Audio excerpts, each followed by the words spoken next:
और 5 साल में जो भी संभव हो सका सारे विकास के काम को मधेपुरा जिला से बढ़ के कहीं इतना सड़क प्रधानमंत्री सड़क योजना में तो नामांकन है। 15 अप्रैल को नामांकन करेंगे। अब जानते हैं कि 7 मई को चुनाव होगा और परिणाम तो जून और सब कुछ ठीक ठाक चल रहा है। कोई तनाव और टेंशन की बात नहीं है। मधेपुरा लोकसभा के सांसद दिनेश चंद्र यादव को एक बार फिर एनडीए उम्मीदवार बनाया गया है। वहीं दिनेश चंद्र यादव लगातार क्षेत्र भ्रमण कर जनसंपर्क कर रहे हैं। आज उन्होंने मधेपुरा जिला के घैलाड़ और गम्हरिया प्रखंड के कई पंचायतों का दौरा किया। उन्होंने कहा कि लोकसभा चुनाव को लेकर वे जनता से समर्थन मांगने के लिए क्षेत्र भ्रमण कर रहे हैं। इस दौरान लोगों का आशीर्वाद और अपार समर्थन उन्हें मिल रहा है। अपने 5 साल के कार्यकाल में उन्होंने मधेपुरा लोकसभा क्षेत्र में कई विकास के कार्य किए। क्षेत्र भ्रमण के दौरान दिनेश चंद्र यादव के साथ दर्जनों कार्यकर्ता शामिल थे। सुनिए क्या कुछ बता रहे हैं एनडीए उम्मीदवार।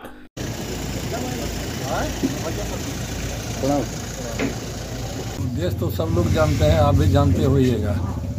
लोकसभा का चुनाव है और जनता के बीच में तो पहले भी जाते रहे, लेकिन चुनाव जब आ गया तो फिर से जाना पड़ेगा। उसी क्रम में निकले हुए हैं और सभी लोगों से मिल रहे हैं, आशीर्वाद मांग रहे हैं, समर्थन मांग रहे हैं। और हम तो 5 साल यहाँ से सांसद रहे और 5 साल में जो भी संभव हो सका सारे विकास के काम को लाइनअप किए। हम पिछले बार जब आए थे तो बैजनाथपुर लिटियाही सड़क की हालत बद से बदतर थी, चलने लायक था ही नहीं।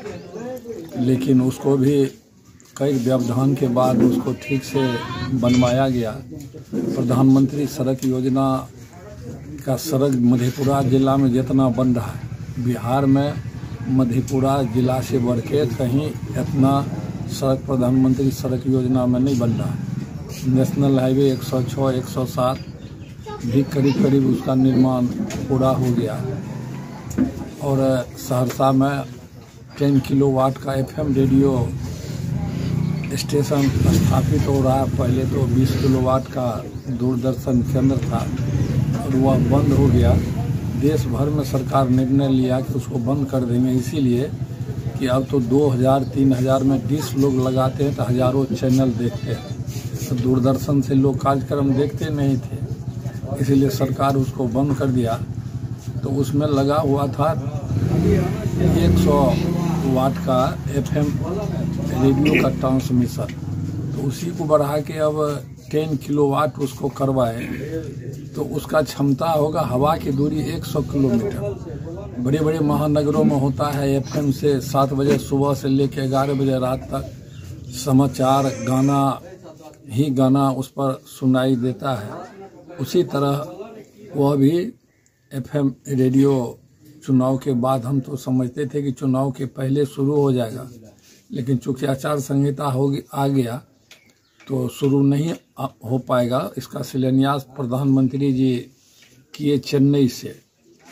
तो 100 किलोमीटर जब उसका क्षमता होगा तो उसको समझ सकते हैं कि नेपाल के दक्षिणी हिस्से के भी लोग उससे कार्यक्रम देखेंगे, पूरा बंगाल तक के लोग देखेंगे। पश्चिम तो मोतिहारी से आ गया, दक्षिण मुंगेर से भी आगे तक के लोग उससे कार्यक्रम देखेंगे, मनोरंजन का लाभ लेंगे। बहुत सारी योजना है, तो 5 साल में जो संभव हो सका उसको कराने में हम सफल हुए।